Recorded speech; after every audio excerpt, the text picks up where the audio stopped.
yesterday we began to look at the story of the lost son in Luke chapter 15, verses 11 to 32. And we've been looking at how in this story, Jesus talks to two groups, right? Yesterday, we looked at the story specifically of the younger son and how that really connects with people who were outside the religious community, people that were looked at as sinners.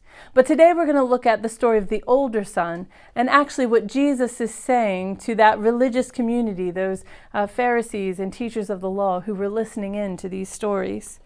Now, the first thing we have to address is that for whatever reason, this story in our Bibles, maybe if you have a Bible, you'll see it's called the parable of the lost son, singular. But the reality is that when Jesus told this story, what he was making clear is it wasn't just one son who was lost. It wasn't just one son who misunderstood what it meant to be a son. You see, the younger son thought, I've made so many mistakes that when I come back, my father wants me to be a slave. But also, when you look at the interaction at the end, the response of the older son, you can see that he also misunderstands what it means to be a son. He's just as lost as his brother, only he's having a harder time seeing it. And perhaps that makes him, if it's possible to be more lost, maybe he's more lost. Because you'll never be found unless you can recognize that you're lost, right? The younger brother knew he was lost. He just had to find his way home. The older brother doesn't even realize that he's lost. The reality is that the older brother, when he sees the party going on, and he comes up and he says, "What's going on?" And they said, "Oh, your brother's come home." And you'd think he'd be happy and he'd be rejoicing. But instead it says he refused to go inside. He says, "I'm not going in there. I'm not joining in that party." And if you remember in Luke chapter 15, in verse 2, those religious people who were listening into this story, what they said is, the Pharisees and the teachers of the law muttered, "This man welcomes sinners and eats with them."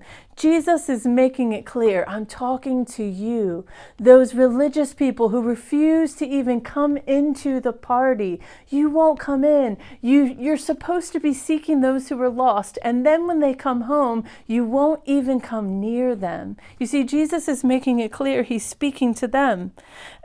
And when the older son talks to his father, because his father loves him just as much as he loves the younger, and he comes outside, even though he shouldn't have to, again, sacrificing his dignity for a petulant child who stamps his foot and says, "I won't come inside. I can't believe you're doing this." And the father comes out and speaks to him, and the older son talks about slaving away. It's not a coincidence that Jesus uses that same word in this story. Remember, the younger son said, "I'll come back and be a slave." And the father says, "No, you're not a slave, you're a son."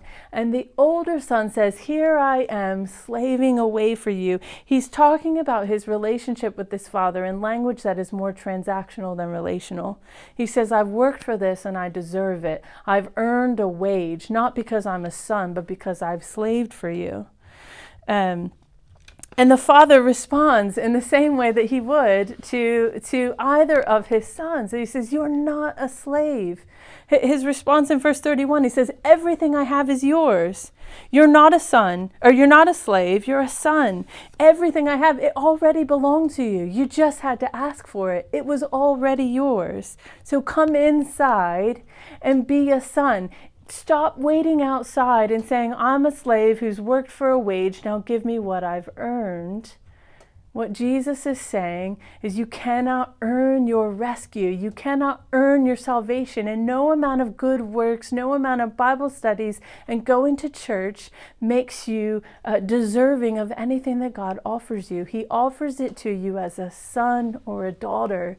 So come inside. You see, what's interesting about this is that the message to the younger son and the older son is essentially the same. He wants them both to come home, and he wants them both to recognize that they're loved as sons.